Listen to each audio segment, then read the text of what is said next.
Dernière rencontre de l'année 2014 pour la réserve niçoise et pour ce derby face à l'AS Monaco, Régis Benardo pouvait compter sur la présence d'Albert, Maupay et Bosetti au coup d'envoi.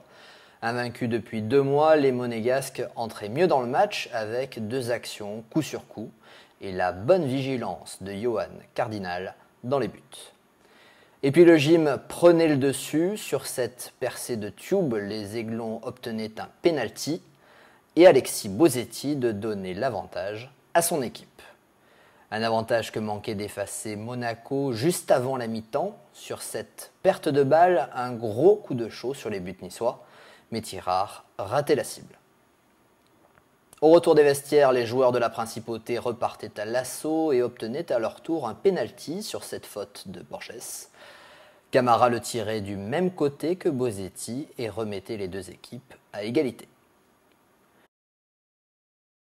Dans cette seconde période, l'OGC Nice aurait pu faire la différence, notamment grâce à l'activité de Bosetti, côté droit.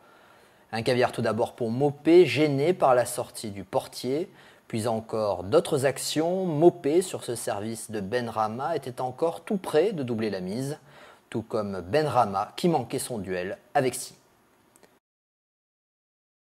Numéro 10 dans le dos, Bosetti délivrait encore un bon centre pour la tête de Maupay, puis il réussissait un petit festival avant que la défense monégasque ne parvienne à se dégager.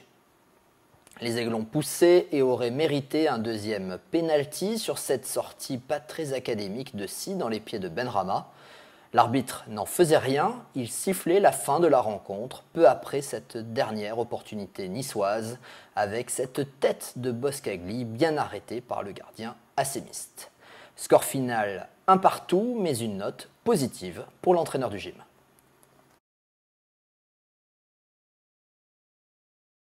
On a fait un bon match en se créant beaucoup d'occasions. On en a aussi concédé. C'est le lot un peu des matchs des réserves professionnelles qui se livrent. Malgré tout, je suis quand même déçu du résultat puisque au nombre d'occasions, je pense qu'on est en tête. Et j'aurais bien aimé qu'on puisse en coller une à la fin. Ça nous aurait permis de passer les fêtes avec un petit peu plus de marge. Pour cet ultime week-end de compétition, on notera la défaite des féminines à Marseille et celle des U15 DH à Cannes.